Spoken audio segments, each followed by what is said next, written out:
In the United States 61 years ago, Catherine, a black woman, was stared at by all the men in the office just because she picked up a cup of coffee.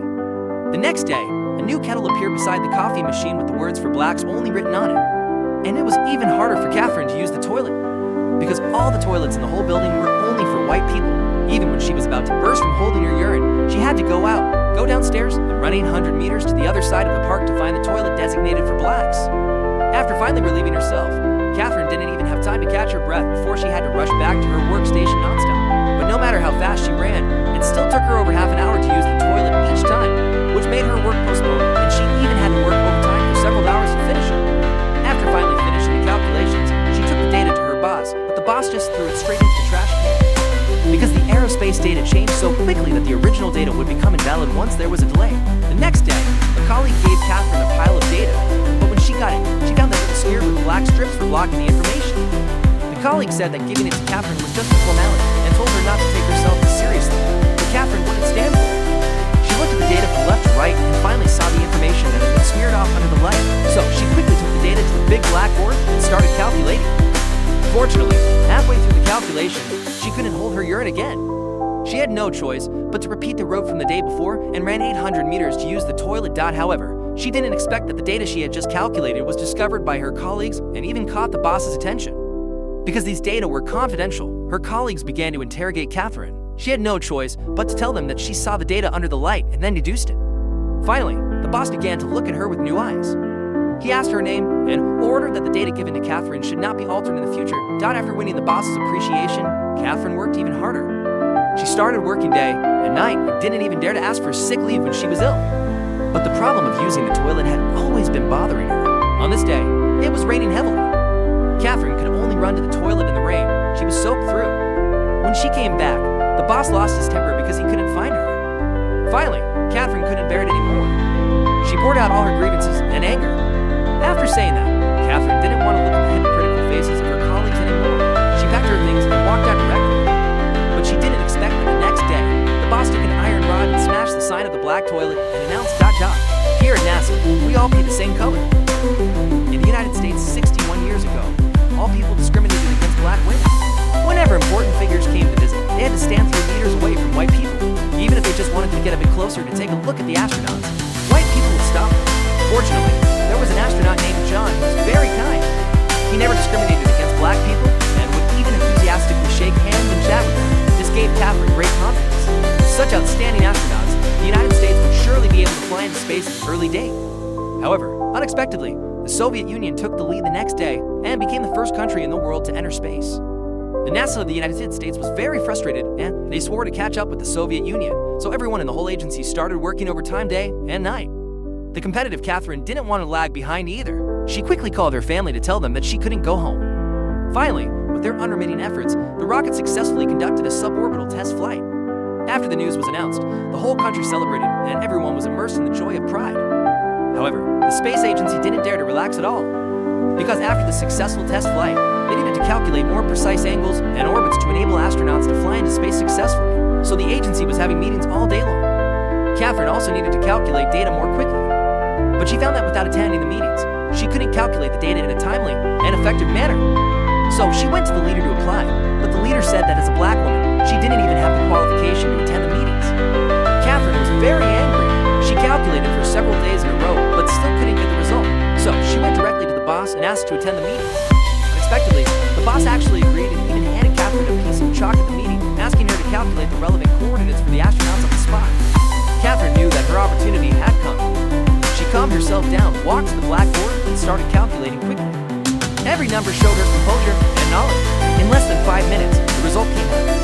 This calculation left a deep impression on the astronauts, and Catherine is thus called the human computer. However, before long, the agency introduced a batch of advanced computer machines that could calculate tens of thousands of data in a second and could completely replace Catherine. This meant that she was going to be fired. Catherine was very sad, but she still had to accept this fact. Soon, the rocket was about to be launched and the whole country was looking forward to it. But suddenly, the boss found that the landing coordinates calculated by the machine were wrong. He was a bit panicked and quickly called the astronauts to discuss. But the astronauts said that the boss should ask Catherine to calculate the data. If she said it was okay, then they would take off. After putting down the phone, the boss quickly asked someone to find Catherine. The assistant ran across most of the park and finally found her in the black area. Catherine didn't dare to slack off for a moment. She picked up a pen and started calculating. After finishing the calculation, she hardly carried the materials and ran back to the headquarters.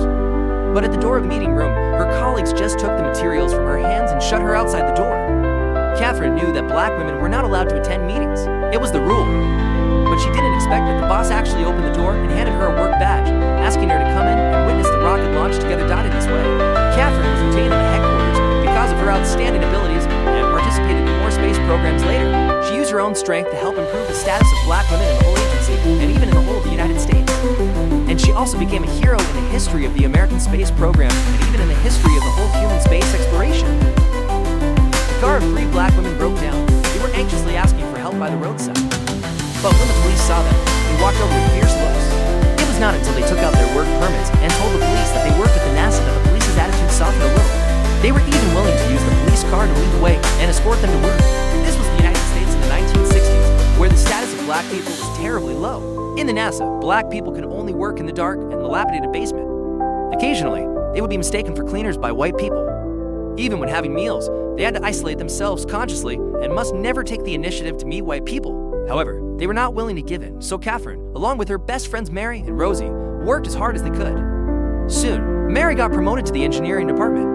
On the first day, when she arrived at the new department, she was attracted by the model of the spaceship. Mary stretched out her hand to touch this fascinating thing, but she almost got stuck in the laboratory. However, her white colleagues didn't care about her life or death at all and directly started the equipment. Their eyes were full of disgust, as if they thought that black women were naturally troublesome. Fortunately, the leader was quite nice. He not only asked Mary about her views on the rocket, but also encouraged her to step out of her comfort zone and challenge herself to become a female engineer. Mary was shocked. She had never dared to have such big ambitions before, but now she decided to give it a try. However, soon, her application was rejected because her double master's degrees didn't meet the requirements. She still needed to take another course, but black women were not allowed to study this course. Mary was very angry. She decided to file a lawsuit to change the unfair situation. In the courtroom, she argued based on reasons and finally moved the judge. She became the first black woman in American history to enter a white classroom several months later after finishing the course. Mary also successfully joined the company and became the first black female engineer in American history, making indelible contributions to promoting the development of the American space program.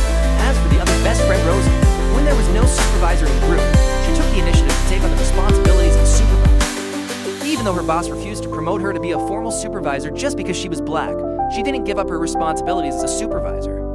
When the space agency introduced large computers, it was Rosie who first noticed the crisis. Also, in her spare time, she read a lot of materials, taught herself programming, gradually explored the usage of the machines, and taught all these to her colleagues in the group to prevent them from being replaced by the machines. Soon, an opportunity came. None of the white people in the agency could handle the new machines, so they had to turn to black people for help. In this way, Rosie led all the black computer operators to move from the dark and narrow basement to the bright and spacious computing building. And she herself became the first black female supervisor in American history and was recognized as one of the top talents in the space agency. Whether it was Catherine, Mary, or Rosie, they were all women who had made great contributions to the space program. However, their names had always been hidden behind the pages of history and became the hidden figures in history. Today, we hope to tell their stories not only to commemorate them, but also to encourage all women. Gender and race have never been the reasons to block success. Women are far more talented and capable than the world imagines.